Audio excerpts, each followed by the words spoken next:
Hello, everyone, and welcome to Mindtea, a podcast where we discuss sip-sized practical tools for meaningful living. I'm your host, Izzy Wan, a mindfulness teacher, tea ceremony host, hypnotherapist, and speaker. In this very first episode of Mindtea, I'm so excited to share with you why I decided to start this journey, what mindfulness actually is, how it improves our well-being, the neuroscience behind mindfulness, and simple steps you can take to return to the present moment anytime, anywhere. So starting a podcast has been something I've wanted to do for a long time. I remember going on my Spotify Wrapped last year and seeing that I racked up hundreds and hours of different personal development and well-being podcasts, even more than I listened to music. So it made me realize how much I love learning about well-being and psychology, but even more, on top of that, how much I love sharing those insights with others. Now, as a mindfulness teacher, I meet incredible people every single day. People from all walks of life, with stories, with wisdom, with perspectives that I feel could genuinely help others. And I thought, what better way to share those conversations than with you on here? So that's why I created Mindtea, a podcast blending ancient wisdom with modern psychology. So we'll have inspiring guest conversations, but also solo episodes where I guide you through guided meditations, hypnotherapy, and mindset tools for everyday life. Now, a lot of people ask me why I decided to be a mindfulness teacher in the first place, and my story is actually quite a personal one. So several years ago, I was struggling with persistent mental health challenges. I spent over a decade trying different forms of therapy. I tried individual one-to-one therapy, CBT, talking therapy, even group therapy, but unfortunately, they all felt like temporary fixes. In an attempt to feel better, being so frustrated with nothing working, I decided one day to try harder. I dove into self-help, trying to care for myself in every way I knew how to. I found a stable job at a prestigious institution. I read many nonfiction books, and I listened to various podcasts. But no matter what therapy I did or how much I researched, I still always felt this empty void inside of me. It was like this hollowness, this feeling of emptiness, and the feeling that happiness wasn't sustainable. So on the outside, I was a highly functioning person, but on the inside, I felt completely empty. And it was only until I found mindfulness, which completely transformed my life. So it wasn't so much about fixing a certain thing or fixing myself, which was the approach I used up until then, but it was more so about integrating a new way of living. It was this new perspective to see the world that brought a lot more color, calm, and compassion into my life. So mindfulness helps me to realize that I didn't need to find happiness or find peace or find purpose, because this whole time I was chasing it, it was right here waiting for me. I didn't have to change anything about myself. I simply had to learn how to reconnect with myself. Now, don't get me wrong, I'm not happy 24/7. That's not how life works, right? It's not about everything going all dandy and smooth. But what I am able to do is to access joy and peace a lot easier than I was able to before. I'm able to experience each day in a way that feels more intentional, more connected, and more fully lived. It sometimes feels like I've had half of my life back because I'm no longer living mindlessly, but I'm actively experiencing every moment vividly. Another thing I've noticed is that I'm more aware of when I spiral, and when I do, I also have every tool I need to help me with any emotion I come across, whether that's sadness, frustration, fear, or worry. So that is how mindfulness changed my life. And my hope now is to share it with as many other people as possible so that whatever value they can take from it, they will. So let's talk about what mindfulness actually is. Mindfulness seems to be this new buzzword, right? On top of Pilates and matcha, more people seem to be meditating, and mindfulness seems to almost be in trend. But what actually is it? Mindfulness is an ancient practice stemming from Buddhism, and is a practice about paying attention on purpose to the present moment without judgment. It's about the awareness behind your thoughts, behind your feelings, behind your actions, and it's about ultimately building self-awareness. Because when we're able to understand ourselves better, we're able to make more intentional choices and decisions from this place of understanding. Now here's the thing. Most of us don't live that way, right?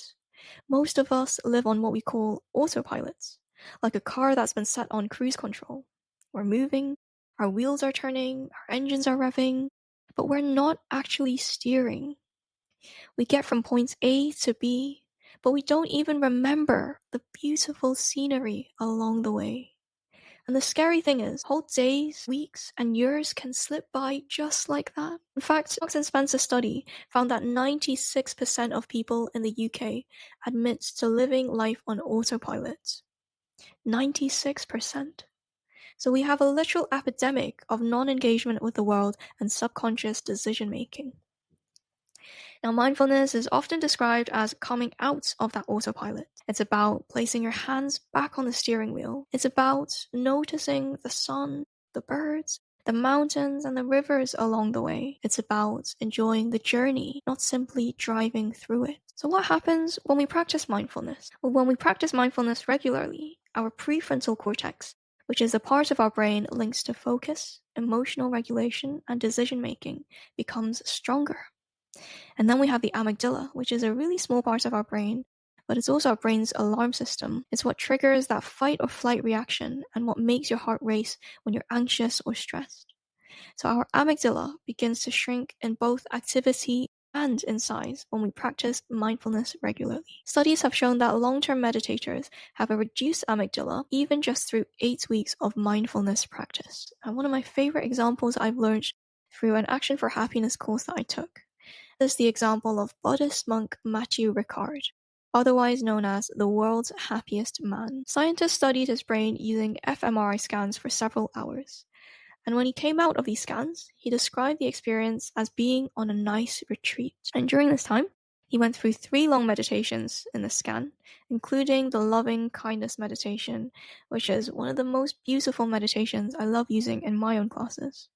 It's a meditation about extending loving kindness and compassion to yourself, but also to others around you who you love, your loved ones, your family members, your friends, but also to people who you might not know, to acquaintances, and even to those who you find challenging. So in the scan, he went through 3 long meditations, including this one, and the results were extraordinary. First of all, he had record levels of gamma brainwaves.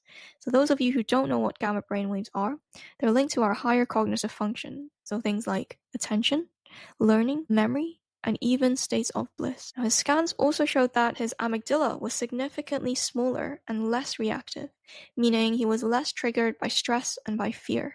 It was to the point where even if there were loud noises around him, a loud bang or a loud sound, he wouldn't even blink.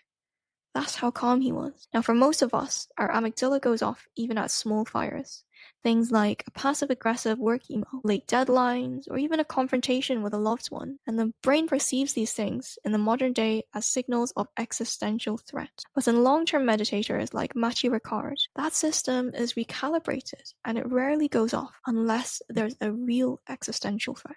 That's really significant, as it means that they live with far less unnecessary stress than a lot of us do in our everyday lives. So when people call him the world's happiest man, it isn't just a nickname.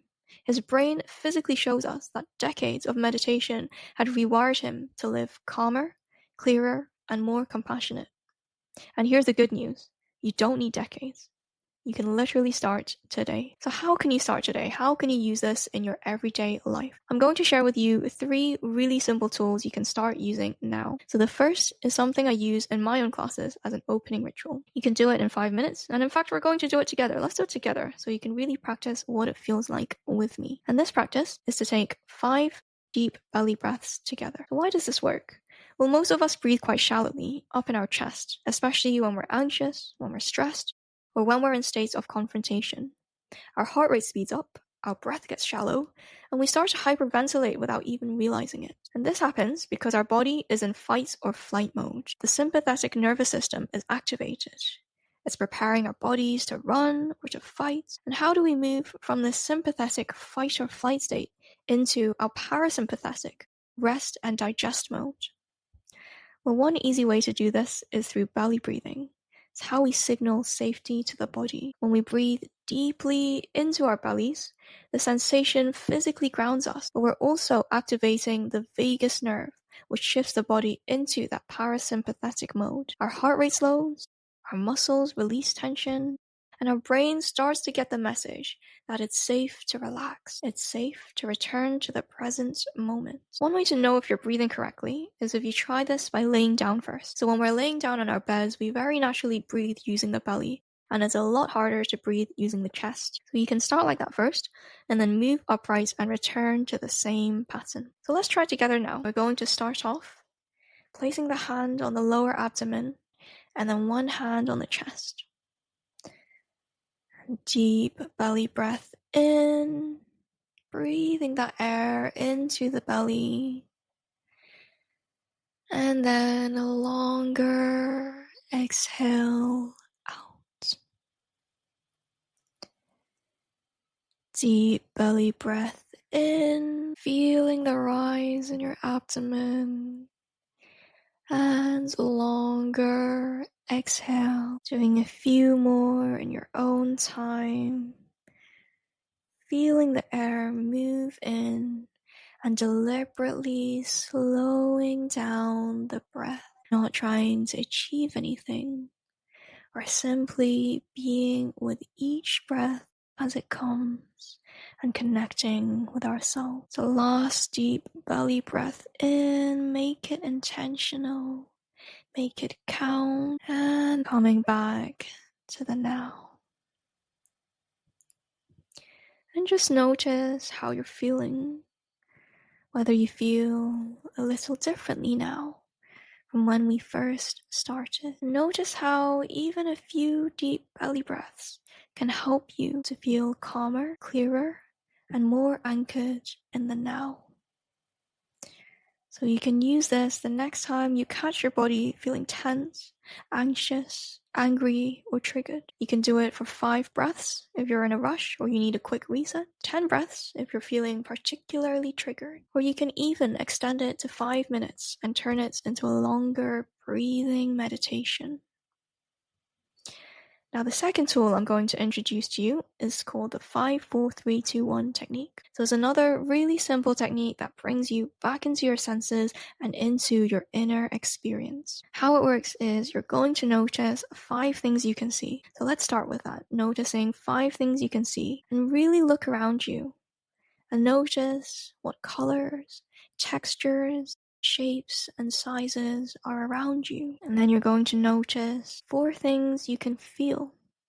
Maybe it's your feet on the floor, maybe it's the fabric of your clothes, maybe it's the headphones or earphones you're using to listen to me speak now, or maybe it's the simple air brushing on your skin. Next, you're going to notice 3 things you can hear, whether it's close or far away, whether it's loud or quiet. Maybe it's other sounds that you can hear in this podcast, or maybe it's the sounds immediately around you. And then you're going to notice 2 things you can smell, and just notice if these things are subtle or strong. And finally, you're going to notice 1 thing you can taste. Maybe it's the taste of your early morning coffee, maybe it's a tea or beverage you just had, maybe it's something lingering in your mouth. And the key here is not to rush any of these things. Maybe you've already heard of this technique, but this time I want you to really take your time with each sense. Almost like you are taking a magnifying glass to enhance each sensory input. So really feeling through each motion, really experiencing it. And that is another tool that gently pulls you out of your head and into the now using sensory inputs. And the last tool I'm going to share with you is to set mindful reminders. How does this work? You're going to do this by setting an alarm on your phone with a gentle sound like a bell or a chime. And this alarm is going to be titled Pause. What is my internal weather right now? So for some of you who's more foreign to this concept of your internal weather, I'm going to give you an example of what my one is so you can see how it works. So right now, I'm feeling pretty cloudy. I've got some sun on one side, but on the other side, I'm feeling quite cloudy because I've got quite a lot of things I want to finish off today, but I'm not sure if I'm going to be able to do all of them. So that's my internal weather for now. And this is a really useful technique for those of us who maybe aren't so used to articulating our emotions or how we feel. It's a really good way to visualize this. So why does this work? This works twofold, because first of all, you literally can't describe your internal weather without stopping to take a pause. And the second reason it works is because it's a cue to check in with yourself. Our brain works on triggers, right? We're constantly bombarded with notifications from our loved ones, friends, families, our bosses, work, and we immediately respond to these, to everyone around us 24/7. But if you rewire that with a mindful cue, then you are responding and coming back to only yourself each time. So this will be especially useful for you if you haven't practiced mindfulness much before, and I suggest, in this case, setting an alarm for 3 times a day. But if you're more used to well-being practices, you can do this once or twice a day. And what you're going to find is, over time, you're not going to need these alarms because you're very naturally going to start integrating it into your daily life. Throughout your day, you're going to ask yourself, how is my internal weather right now? And you're going to check in with yourself not only when there are big rainstorms, thunderstorms, and clouds in the back, but also when it's sunny, or also when it's tepid and neutral, and through all changes of the weather. So there you go, guys. This is mindfulness in action. It's not abstract, it's not complicated, but it's 3 simple tools you can incorporate with you anytime, anywhere.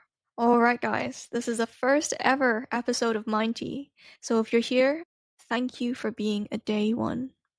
And if you took any value from today's episode, do me a favor and take a moment to subscribe and rate the show so you never miss a moment of clarity. If there's anyone you know who will benefit from this episode, go ahead and share it with them or tag me in your socials.